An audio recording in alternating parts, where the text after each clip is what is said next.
Bid डेफियांस। Bid डेफियांस, जो bid डेफियांस है ना, बिड माने होता है अभिनंदन करना, बिड माने होता है नमस्कार करना, प्रणाम करना, और डेफियांस मतलब होता है डिसओबेडियंस। डेफियांस मतलब होता है डिसओबेडियंस। डिसओबेडियंस मतलब होता है चैलेंज, चैलेंज है ना, यानी कि चुनौती। अब जो डेफियांस होता है, बिड डेफियांस, यानी कि किसी के चुनौती को ग्रीट करना, अभिवादन करना, प्रणाम करना, नमस्कार करना। यानी कि भाई जो तुम्हारा बिड डेफियांस है ना, यानी कि जो तुम्हारी चुनौती है, जो अवमानना है, उसको मैं नमस्कार करता हूँ। यानी कि मैं तुम्हारे साथ लड़ाई नहीं करूँगा, तुमसे बात नहीं करूँगा, यानी कि टू इग्नोर, इग्नोर कर देना। इग्नोर का मतलब होता है अनदेखा करना, अनसुना कर देना। तो बिड डेफियांस मीन्स होता है to ignore. Break the news, देखो न्यूज का मतलब समाचार ही होता है, और ब्रेक मतलब तोड़ना होता है। तो कहने का मतलब है कि जब वो होता क्या है ना, कि जब बुरी खबर सुनाई देती है ना, तो लोग क्या करते हैं, ब्रेक द न्यूज करते हैं। यानी कि नहीं नहीं, ये खबर सही नहीं है, ये खबर ऐसा है, किसी ने गलत सुना होगा। तो ब्रेक द न्यूज का मतलब होता है कि to provide a bad news, है ना। ब्रेक द न्यूज का मतलब होता है to provide the bad news, to provide bad news. प्रणाम, नमस्कार, आशीर्वाद। आज हम लोग ईडियम एंड फ्रेजेस का क्विक रिवीजन, यानी कि quick revision of idiom and phrases part 2 देख रहे हैं। पार्ट 1 भी अच्छा है, अगर आप चाहें तो पार्ट 1 भी देख लें, पार्ट 2 भी देख लें। अगर आप एग्ज़ाम देने जा रहे हैं और एग्ज़ाम नज़दीक है, तो ज़रूरी है कि हम रिवीजन कर ही लें। और ऐसे ईडियम्स जो हैं, वो ऐसे ईडियम्स मैंने आज लिया है कि जो जल्दी याद नहीं होते हैं। कुछ ईडियम्स ऐसे होते हैं जो बहुत ही फेमस होते हैं, तो सबको याद होते हैं, लेकिन ऐसे ईडियम्स मैंने लिया है जो जल्दी याद नहीं होते हैं। तो ब्रेक द न्यूज का मतलब है to provide bad news. Burn a hole in one's pocket, जानते हो किसी के जो पॉकेट का जो होल है ना, यानी कि जिसमें आप पॉकेट में हाथ डालते हैं, तो उसी होल को क्या करना, जला देना, ख़त्म कर देना। यानी कि burn a hole in one's pocket, अपने ही पॉकेट का जो होल है, यानी कि जो मुंह है, उस मुंह को आप बंद कर दो, जला दो। कैसे जलाओगे, जो पॉकेट में पैसे हैं ना, उसको जल्दी जल्दी खर्च कर दो, यानी कि मनी स्पेंट क्विकली हो जाएगा। बरी द हचेट, बरी मीन्स होता है दफनाना, दफनाना, यानी कि ग्रेव, जो ग्रेव होता है उसका मतलब दफनाना होता है। तो बरी द हचेट, हचेट मीन्स होता है एक्स, एक्स मतलब एक्स मतलब होता है कुल्हाड़ी, है ना। तो आप एक काम करो ना, जो कुल्हाड़ी है आपके घर में, कुल्हाड़ी है, फरसा है, तलवार है, चाकू है, हथौड़ा है, कट्टा, बंदूक है, उसको आप बरी कर दो, यानी कि ले जा करके उसे दफना दो। इसका मतलब है मेक पीस, आप शांति बना रहे हो, है ना। बेक द हचेट, यानी कि कुल्हाड़ी, फरसा, कुदाल, बंदूक, तलवार, इसको सबको ले जा करके आप बरी कर दो, यानी कि दफना दो। इसका मतलब है टू मेक पीस, यानी कि शांति बना के रखना। Beside one self, beside one self, अब बिसाइड माने होता है के बगल में, है ना। तो के बगल में क्या हो कि वन सेल्फ, किसी के बगल में कोई आके बैठ जाए, तो इसका मतलब आप फील करने लगोगे कि हमारे पास एक्सेसिवली हो गया है, यानी कि एक्सेस, अधिकता हो गई है। भाई आप अकेले बैठे थे और बिसाइड वन सेल्फ किसी के बगल में और बैठ जाए, तो इसका मतलब है कि टू फील एक्सेसिवली, यानी कि आप अधिकता महसूस करोगे। ब्लैक एंड ब्लू, देखो काला है, नीला है, यानी कि किसी को इतना मारो ना, इतना मारो कि उसके शरीर पर वो ब्लैक, काले काले धब्बे पड़ जाए, है ना। अगर काले काले और नीले नीले दिखाई देने लगे, तो ब्लैक एंड ब्लू का मतलब होता है टू बीट मर्सीलेसली, किसी को बिना दया भाव के पीटते रहना। To bury the hatchet, to bury the hatchet, ये देखो ये 2 बार हो गया है, बरी द हैचेट। नेक्स्ट है burn one's boat, burn one's boats, यानी कि किसी की नाव को ही जला देना, अपने ही नाव को जला दो। यानी कि आप पता चले कि गए उस पार, एक नदी है और गए उस पार और नाव को निकाले, जला दिए, आग लगा दिए, तो इसका मतलब है फिर वापसी का कोई चांस नहीं है, यानी कि पॉइंट ऑफ नो रिटर्न। तो बर्न वंस बोट्स का मतलब है point of no return, burn one's boat का मतलब है point of no return. Next है बोल्ट फ्रॉम द बोल्ट, ये गलत हो गया है, a bolt from the blue है, ब्लू, ब्लू माने होता है उदास। तो बोल्ट फ्रॉम द, बोल्ट मतलब होता है सिटकनी, जैसे नहीं दरवाज़ा आप बंद करते हो पीछे से तो बोल्ट लगा देते हो, तो बोल्ट फ्रॉम द ब्लू यानी कि उदासी को क्या कर देना, एकदम से सिटकनी लगा देना, घर में बैठा देना। इसका मतलब है सडनली कैलामिटी। कैलामिटी का मतलब होता है आपदा, विपदा, हैजार्ड जिसे बोलते हैं, हैजार्डस। तो कैलामिटी का अचानक आ जाना, बोल्ट फ्रॉम द ब्लू यानी कि उदासी को आप सिटकनी लगा के अपने पास बैठा लो। इसका मतलब है कि सडनली कैलामिटी आ गई, अचानक से दुख, दरिद्रता आ गई। Bring to book, to punish, bring to book मतलब होता है दंड देना। अब कैसे दंड देना, आप देखे होंगे कि जब कोर्ट में कार्रवाई चलती है तो लाया जाता है किताब और गीता कसम खिलवाया जाता है। तो ब्रिंग टू बुक, वो बुक ला रहे हैं, है ना, गीता की किताब ला रहे हैं, आपको कसम खिलवाएंगे और आपको दंड दे देंगे। तो ब्रिंग टू बुक का मतलब है to punish. Breathe one's last, अब ब्रीद मतलब होता है सांस लेना, और वंस माने किसी के लास्ट, अंतिम सांस लेना का मतलब है टू डाई, है ना। ब्रीद वंस लास्ट का मतलब to die. Back stairs influence, यानी कि बैक स्टेयर्स इन्फ्लुएंस का मतलब है कि जब आप सीढ़ी से बैक उतरते हो ना, वो बांस वाली सीढ़ी समझो कि बांस वाली सीढ़ी है, जब आप उतरते हो तो उसका जो प्रभाव पड़ता है, उसका लगता है कि ये अब गलत तरीके से हम जा रहे हैं। ऊपर जाओगे तो सीढ़ी दिखाई देगा, लेकिन जब नीचे आओगे, पीछे से जब उतरा जाता है तो दिखाई नहीं देता है। इसका मतलब है कि बाई अनफेयर मीन्स, यानी कि गलत तरीके से काम हो रहा है।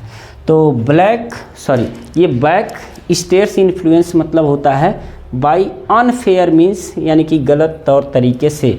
बैक स्टेयर्स इन्फ्लुएंस मतलब होता है गलत तौर तरीके से।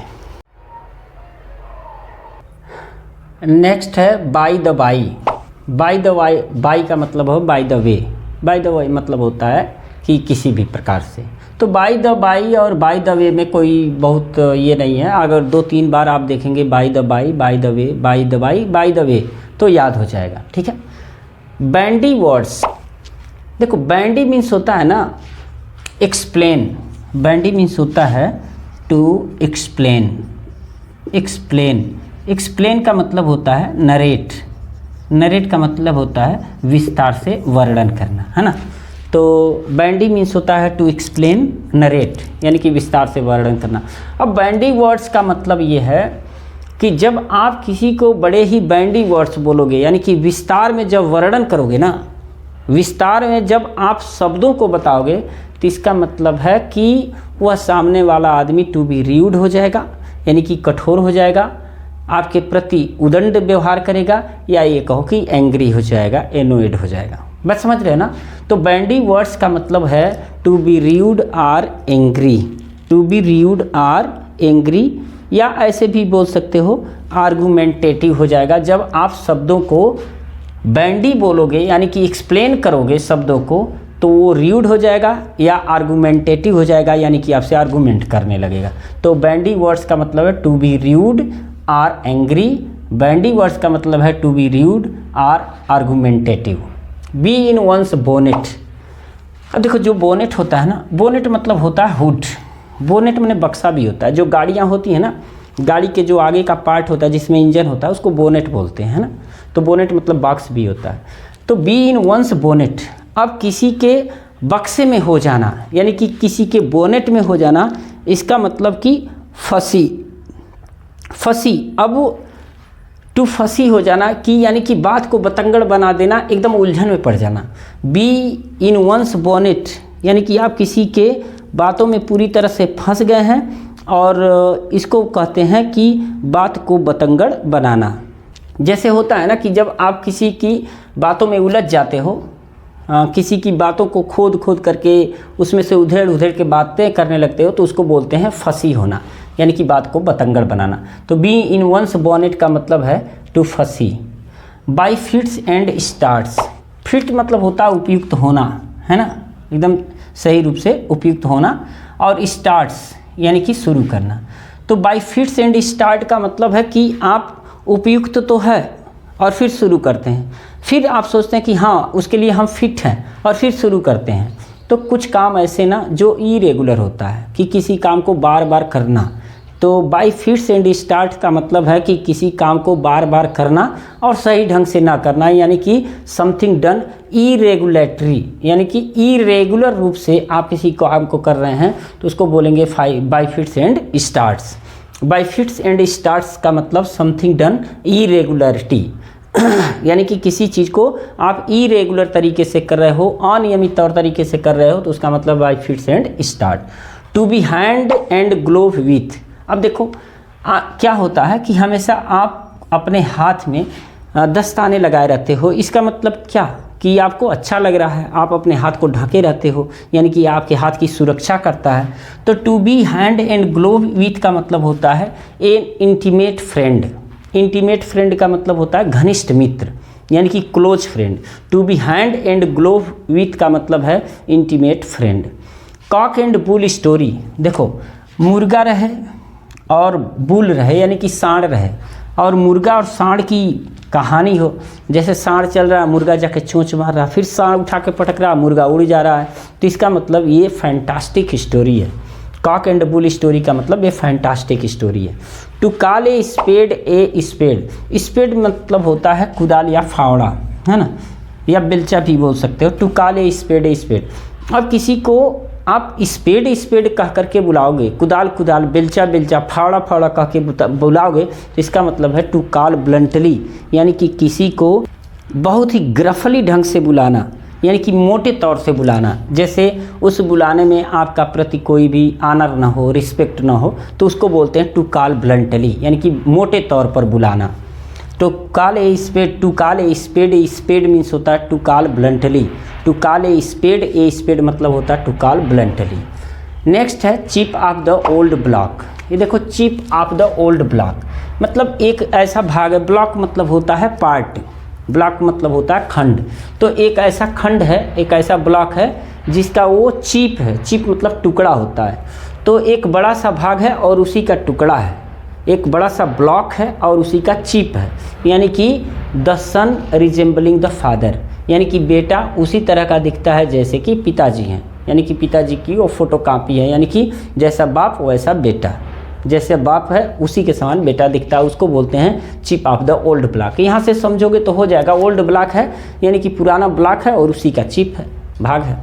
ब्लू स्टॉकिंग, देखो ये ब्लू मतलब होता है उदास, लेकिन अब स्टॉकिंग जो स्टॉक है ना, स्टॉक का मतलब होता है कि किस चीज़ों को रख लेना, तो ब्लू स्टॉकिंग, अब ब्लू मतलब उदास होता है स्टॉकिंग, लेकिन यहाँ ब्लू स्टॉकिंग से मतलब ऐसा कुछ नहीं है, इसका मतलब है कि कोई एजुकेटेड महिला है लेकिन ऑर्थोडॉक्स है। ऑर्थोडॉक्स का मतलब होता है ट्रेडिशनल है, लेडी है, यानी कि रूढ़िवादी महिला है, वो एजुकेटेड है लेकिन रूढ़िवादी महिला है, उसको बोलते हैं stocking, blue stocking, educated but orthodox lady.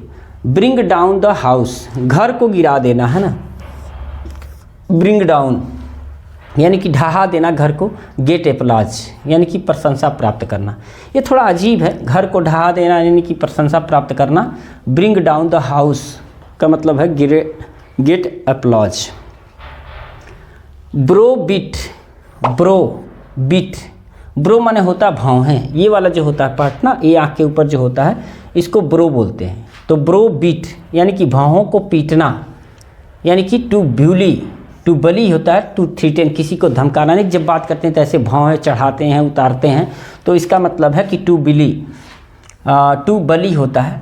उसी बुल जो होता है ना बुल, तो ये बुली भी बोल सकते हैं, टू बुली। तो ब्रो बीट भौहें चढ़ाना, भौहों को पीटना, इसका मतलब है टू बुली यानी कि टू थ्रीटन, किसी को धमकाना। ब्राउन स्टडी, ब्राउन का मतलब भूरा और स्टडी माने अध्ययन, तो आप किसी अध्ययन ब्राउन स्टडी कर रहे हो, यानी कि एक तरह से काला अध्ययन कर रहे हो, यानी कि आप आंख बंद करके सपने देख रहे हो, या ये कहो कि वैसे ही कुछ सोच रहे हो, अच्छी अच्छी चीज़ें सोच रहे हो, तो उसको बोलते हैं ब्राउन स्टडी, यानी कि रिवेरी मतलब होता है कि सोचना, सपने को देखना, वैसे ही डे ड्रीम मतलब भी होता है। देखो रेवेरी है और डे ड्रीम है ना, ये सोना नहीं होता है, वैसे खुली आंखों से सपने देखना को हम डे ड्रीम बोलते हैं और उसी को रेवेरी बोलते हैं। बैंक ऑन, अब देखो बैंक है बैंक खुला है, आप खाता खोल लिए हैं और उसमें 2-4 पैसे हैं, तो आप उसी पर डिपेंड हैं, है ना। तो बैंक ऑन का मतलब होता है डिपेंड ऑन। बैंक ऑन का मतलब होता है डिपेंड ऑन। आप बैंक में खाता खोले हैं, उसमें कुछ पैसे हैं और उस पर आप डिपेंड हैं, तो उसको हम बोलेंगे बैंक ऑन। तो कम समय में थोड़ा पढ़ाई बेहतर है, बार बार पढ़ें, थोड़ा थोड़ा पढ़ें, कंटिन्यू पढ़ें।